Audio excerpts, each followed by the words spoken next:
Bonge la Dada na Mbosso watingisha jangwani, umaarufu wake wazidi kupaa. Kama unafuatilia burudani mtandaoni kupitia TikTok na Instagram, basi huwezi kuwa hujamuona Bonge la Dada, au ukipenda muite Aviola, mrembo anayetikisa mitandao kwa kukatika kisawasawa.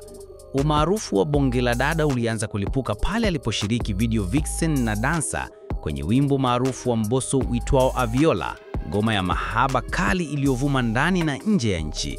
Kupitia video hiyo, bidada huyo alionyesha kipaji cha kipekee cha kucheza na kujiamini, hali iliyomvutia kila shabiki aliyemuona.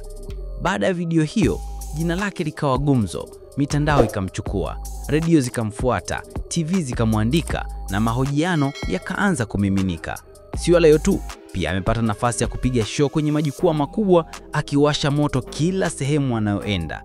Na sasa kwenye tamasha la sherehe za ubingwa wa Young Africans lililofanyika Jangwani, msanii Mbosso alishangaza wengi alipoingia na Bonge la Dada jukwani, wakashirikiana kutumbuiza mashabiki kwa burudani iliyotikisa anga la Dar es Salaam.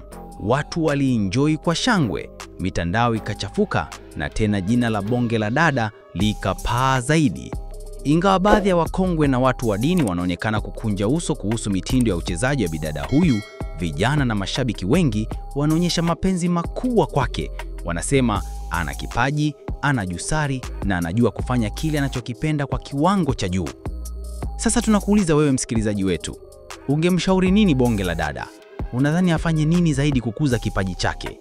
Tuachie maoni yako hapa chini, na usisahau kugusa neno subscribe hapa Momedit ili kupata habari nyingine zote moto kama hii, burudani, matukio na uchambuzi wa mastaa wote wa Bongo.